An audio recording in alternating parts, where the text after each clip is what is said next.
truth, connection. So we're gonna do a little role play. And y'all can tell us what we did wrong, okay? Oh, we in a role play. Yes.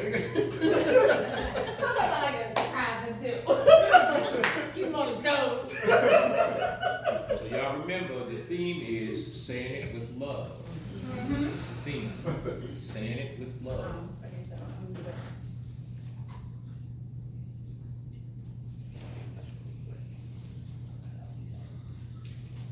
Okay, ready? Hey babe, can I talk to you? Yeah, go ahead. I wanted to talk to you, the girls are getting out of school, soon, and we need to decide what we're gonna do for their end of the year. Are you playing chess? No, I mean, I'm not really playing this up, Okay. but I'm not really playing. Okay, could you put Okay, your phone okay. down, because it Okay. seems like you always do that, like you're always on your phone, touching your phone or something. Oh, okay, I'll put it down. Like, you're still scrolling. No, This, it's for see, work. this, So, no, I this- was expecting a text from, I know, but I'm trying to talk to you about something important, so you were making me feel like No, what no. you have to do is more important than our girls. No, so this text was coming through before we even started talking, like, I know, but I came to you and I asked you if this was a good time, and you said yes. So, I don't wanna talk about it no more. all right, whatever. Alright, so, Like, I'm just. alright, so what went wrong? He wasn't listening. He was not paying attention to you at all. At all. What, specific, get specific on it.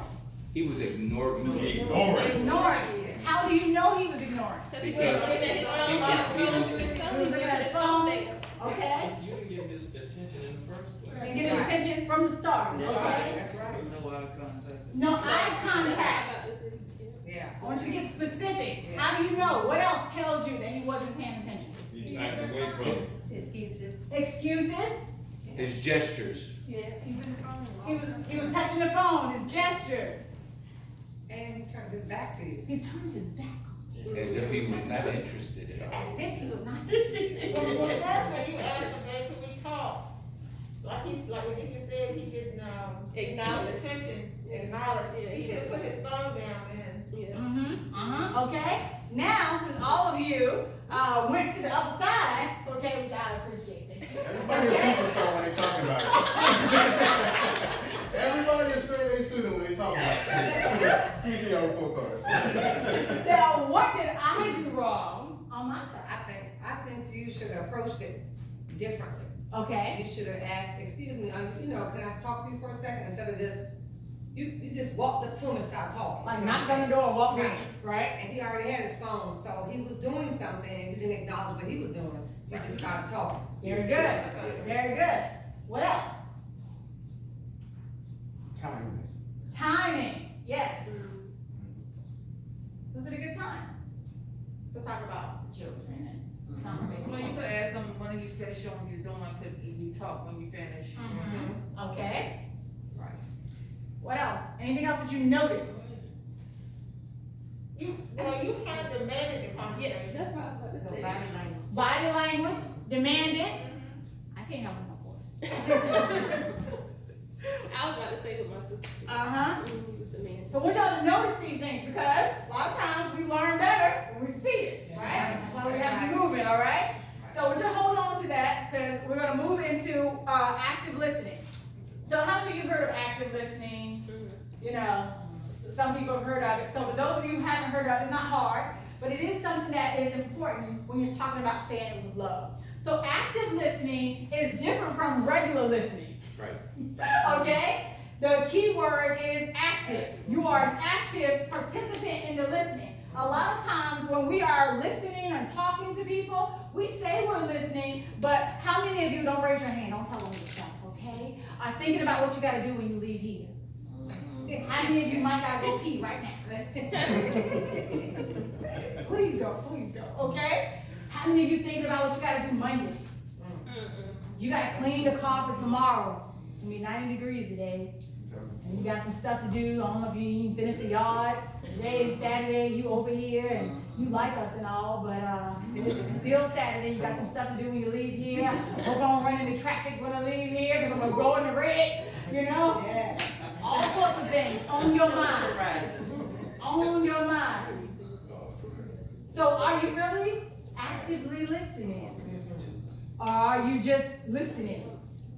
There's a difference. So active listening, it does so many great things for couples and for the person that you're listening to, okay? So we're going to have you do some demonstrations, and like you saw us not do it well, and then we're gonna show you how to do it, and then we're gonna have you on your sheet, we're gonna give you some exercise to do in your group to help you to be more reflective in your thinking.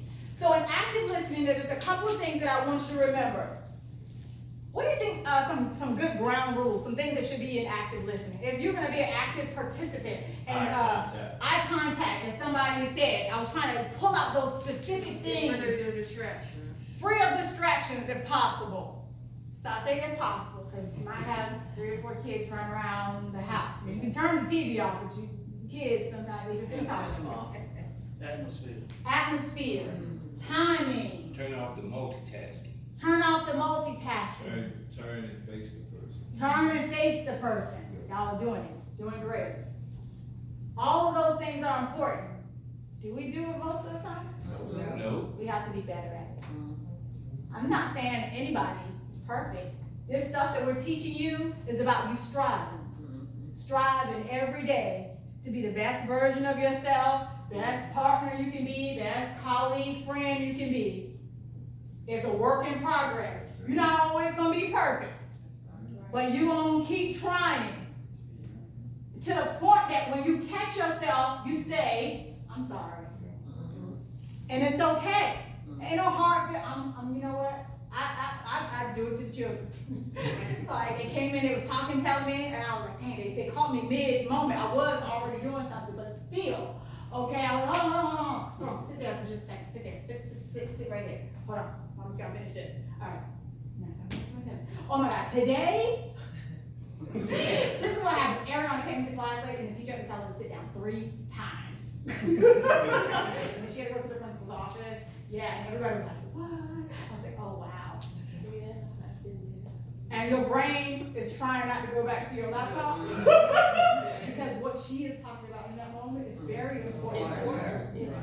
And I always say to my husband and everybody I work with, if it's important to you, it's important to me.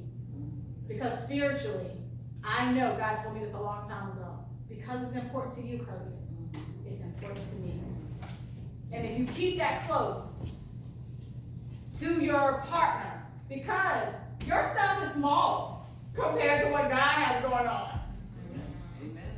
Really, think about it. I mean, I know some of y'all in here pray like I pray. I be praying, Lord, help me find where I put the so-and-so.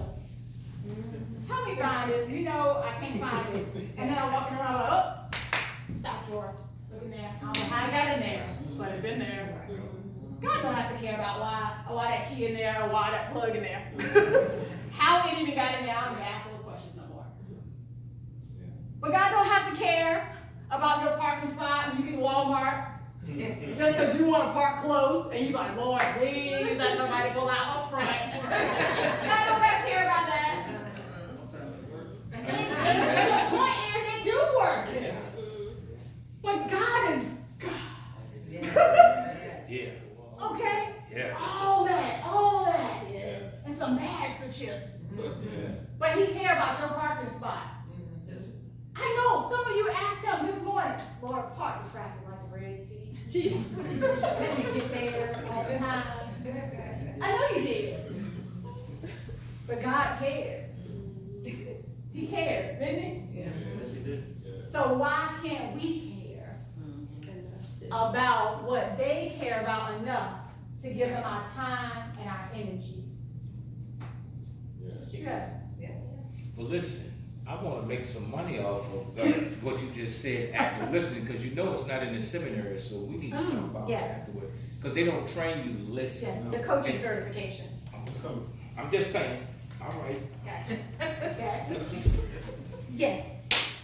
And it's just me. I mean, I'm hearing it. You know, a person you don't want to deal with in your life is a person who wants from you, takes from you, gets from you, but they don't want act the same way. Wow. You don't, who wants that person in their life? I haven't met a person yet. You come to my house, I'm gonna cook you a meal, I'm gonna put it on a plate, we gonna sit down, I go to your house, you told me to sit on the floor, and gave me a napkin, right? My mom told me this a long time ago. She's like, what if that was the best that they had? Right? That's one thing.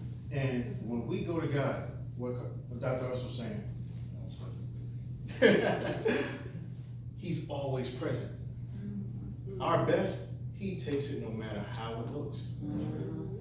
And He's always present. And every day we wake up, I call that the present, right? That's God's gift to us. Yes, right. To be present, Yes.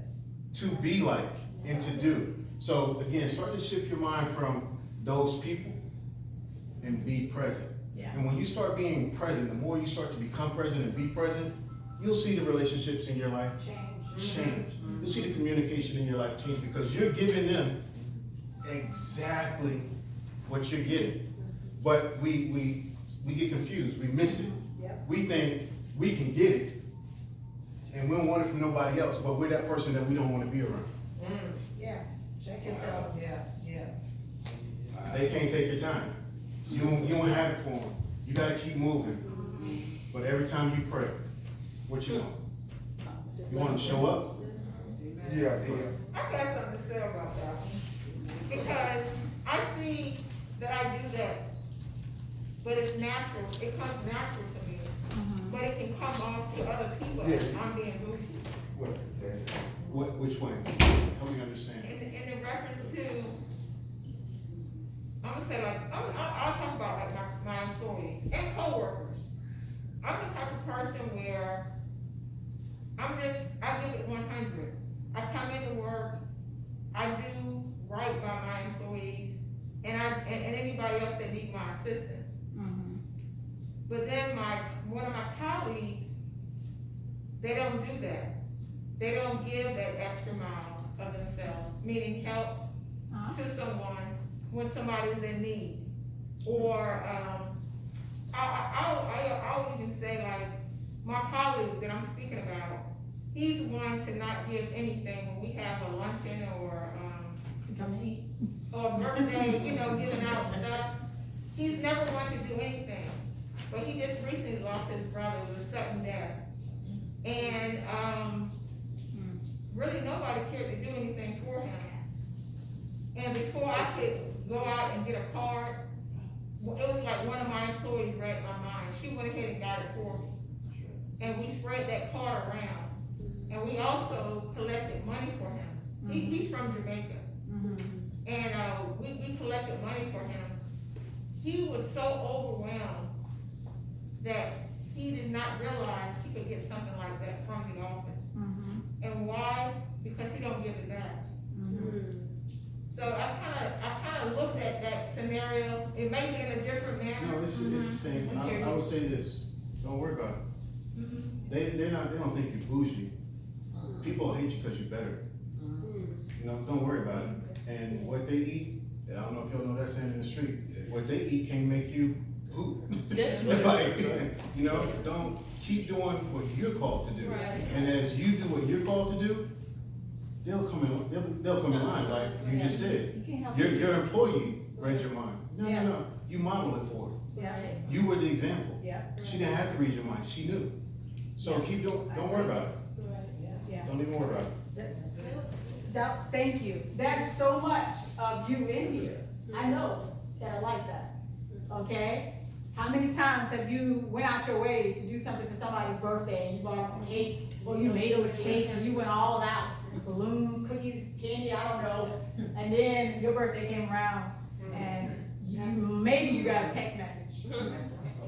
Maybe with some emojis. How many pastors aren't appreciated and can't even get a happy meal? So all that to say what Shelton is saying, because as givers, okay, as so many brought up so much. There's so much I can say about it. I do a lot of personality assessment. I can have you take some assessments. I can tell you more about yourself. I can speak into your life right now, tell you about yourself. But the only thing that matters right now is that what he said, you be you. Because people in this world are made up. So many different things. Different personalities, different conflict styles, different backgrounds, different upbringings. Even in America, sometimes you married to them. You know, simple stuff like we eat at the table. No, we do buffet style. No, don't you touch mama refrigerator without asking. Oh, go in there and get what you want. Seems simple.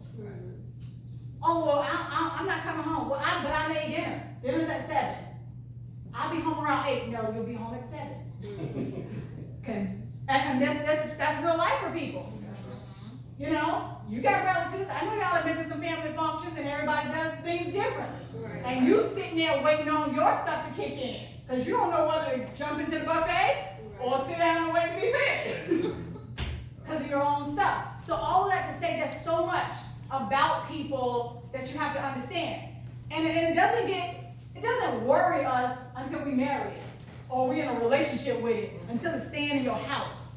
It don't bother you so much when I got to leave at 5 o'clock. But I got to take you home and take Mr. Guy home and that he ain't doing, that's a whole other issue for her.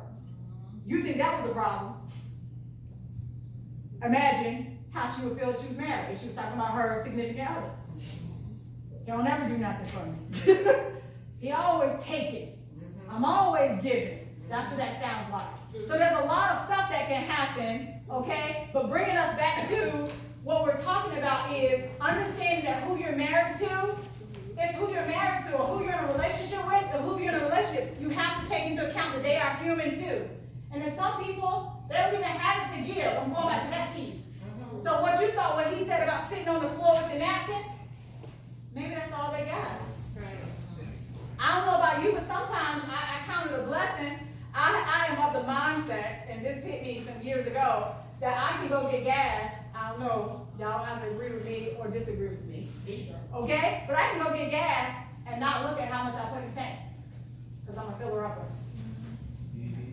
And I will leave and go, how much did I just pay for that gas? I know the range. I know how much it takes to fill up my car. But I can leave and be like, I paid it. I'm good. Like, I'm gonna get a fill up anyway. Like gas, people complain about gas is $3 this week, $4 this week. It don't really matter to me because I have no control over the gas prices, and I still need gas to get where I need to go. So my mindset is I'm getting the gas, and I'm still gonna fill up because I hate going to the gas station 2-3 times a week. But that's just my mindset versus somebody else. You know, they go, they get their $5 worth, and they like, this is all I got. Who am I to judge them? So do you understand that difference in your partnership is you have to change your mindset. Sometimes we all a little bougie, okay? And we trying to break it down. If you're gonna say it with love. A lot of things you ain't even gotta say with words. What we're telling you, a lot of this, it ain't even about the words. It's about who you are. I had a couple very recently that I was seeing the wife and the husband joined us recently, so I asked Shelton to join us. And at some point, they said they fell out of love, or he fell out of love. But it had to do with what he felt like was a change of character. How does that happen? Because you're human, you're people. You are going to change, because that's just what it is. And if y'all don't change together and see each other grow, not change, grow, you're gonna feel like the other person is not growing. I used to hear that all the time. We're not growing together. We're on 2 different pages. Where you're going to be. If you're not talking, if you're not understanding that the other person is giving what they got. And it could be the napkin, or it could be their heart. Okay? All right, I'm going to give you this sheet for your reflective listening. Same group, new people just came in. Welcome. 1, 2. Get to you. Get closer. Right here.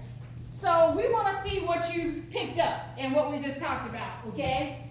Keep you going, because you know it's all comfortable in here. Everybody be quiet for a second. Y'all feel that?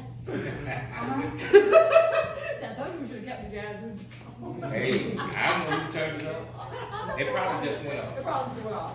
Okay, so you have in your hand the reflective exercise.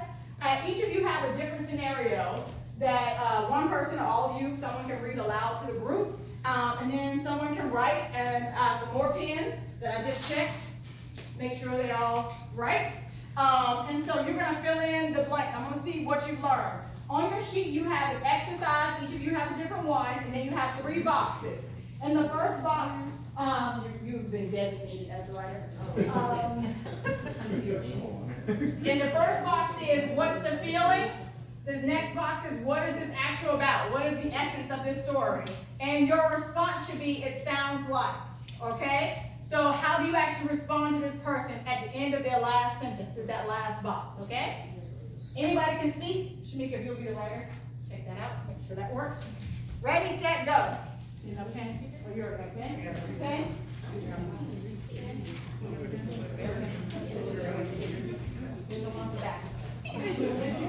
I'm saying. Take turns with the word. Oh, you can make it.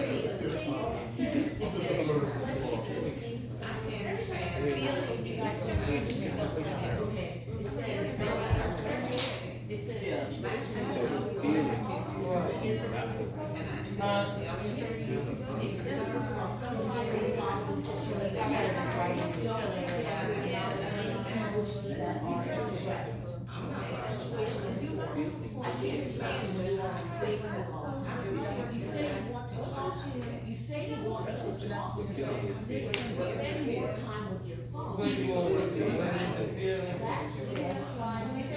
Just the one bottle.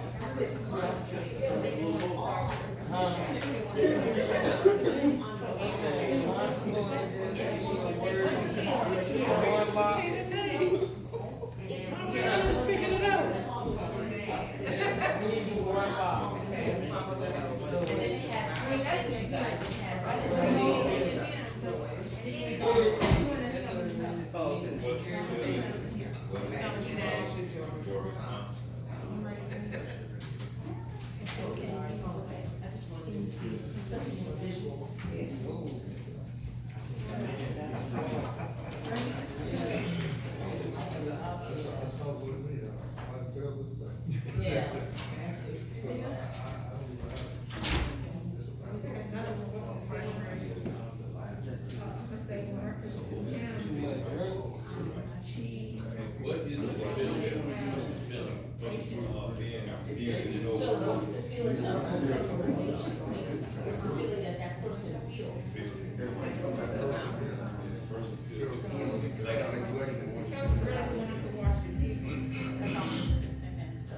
feel like their business is being told to face not being said on the TV prior. I feel like What he said, and representatively, and her understanding, in between,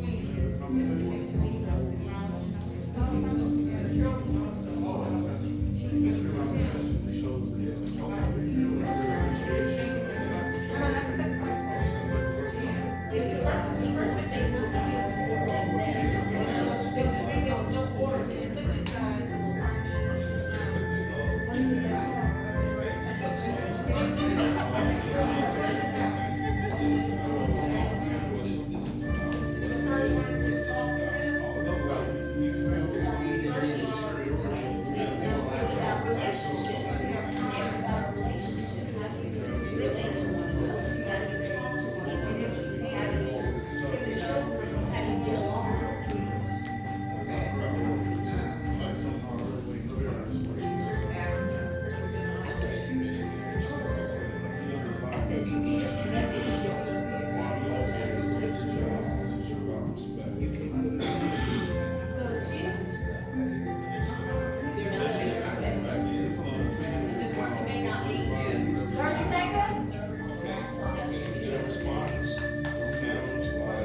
I forgot y'all are moving too. You, so when you open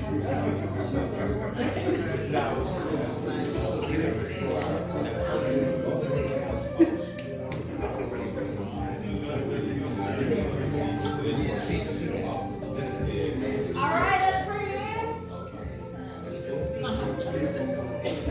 Bring it in. You had to make it a little less peaceful, y'all. Air conditioner, because it's morning. Yeah. Okay, it's still Saturday.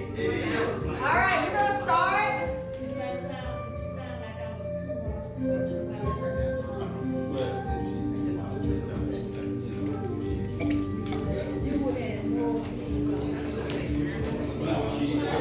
Okay, who wants to be the representative for the group?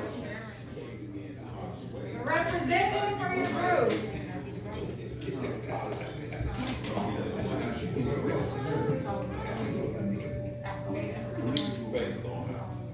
Okay, group 3. Okay, if you can read the scenario and then what you all put in the boxes. All right, it says, I can't stand when you are on Facebook all the time. You say you want to talk with me, but you spend more time with your phone than you do with me. Last week when we tried to have a conversation, I couldn't concentrate because all I could think of is I'm sure that I'm the last person to know. Everybody on Facebook already knows. Who knows, it could be someone else you are talking to up there and you are not talking to me. And what is the feeling? The feeling that the group came up with, several, is that this person feels ignored, neglected, betrayed, that their personal business is now not private. They feel second, and the people on Facebook are more important than they are. Okay. And what is this about? This is about relationship, communication, learning how to relate to one another. It's a lack of communication, mismanaged priorities, and disrespect. Okay. And your response, it sounds like this one we were, kind of didn't understand the question a little bit. But this person could be being accused of doing more than just having a conversation on Facebook. Okay. It could be a matter of being unfaithful on some level. The couple needs counseling. Another person said, it sounds like they need counseling. Okay. It sounds like they need to get off of social media, period. Okay. Listen to their spouse more and respect their feelings. Okay. Very good. Thank you for being the first group. Give them a hand.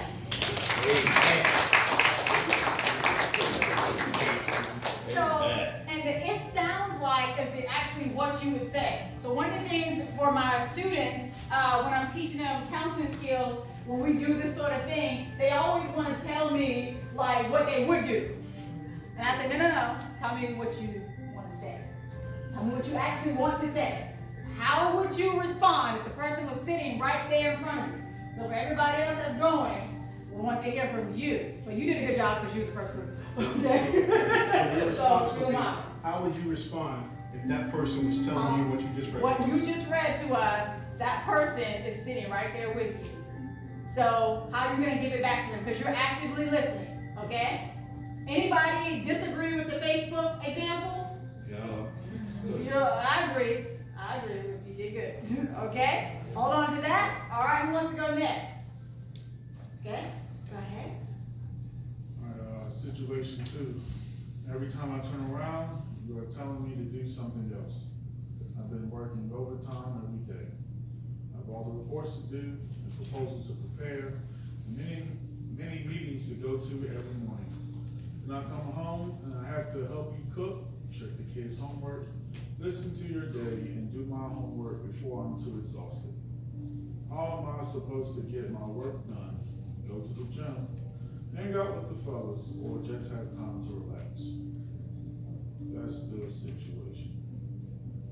What's the feeling? Obviously, this man is mad, he's drained, he's frustrated, and he wants some alone time.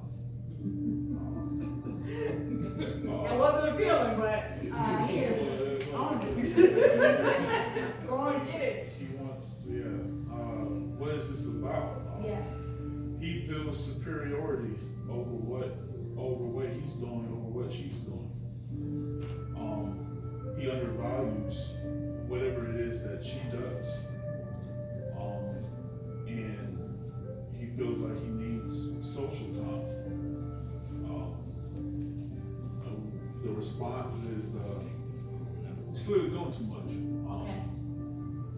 He's not prioritizing time with his wife. How would you respond to him? Well, so ironically enough, this situation gets really close to home. I'm not even lying, it's really close to home. Okay. And one of the things I've had to realize is whatever it is that she's doing is completely unethical to whatever I'm doing. Right? Even if from the bird's eye view wouldn't look like it is, you still need to have oil for the gear to turn. If you're the one turning the gear, someone has to pour the oil, right? So I'll respond to him is like, all that personal stuff that you're trying to do, you're gonna have to cut half of that, man. It's just gonna have to work. Like, you know, you wanna hang out with the fellas, but you didn't marry the fellas, you married this woman. Okay, got it, okay. If she telling you to check the kids' homework, maybe you're better at math than she is, right? So you want to check homework. Okay, got it. So, Okay, all right, hold on to that. Who wants to go next? I will. Okay. Okay, situation one, every time it was the same reading. Similar to his. Every time I turn around, you are telling me to do something else. I've been working overtime every day. I have all the reports to do and so many meetings to attend. Then I come home, I have to cook dinner, check the kids' homework, do my work, and be ready for sex. How am I supposed to get my work done, go to the gym, or have time to relax? Because my day schedule is full, and so most times you barely have time for yourself. So it makes me feel, is that irritation, frustrated, upset, angry, and tired. Okay. Okay? So what is this about? It's about overwork. It's about no rest, no compromise. And we need to come together Okay. to make this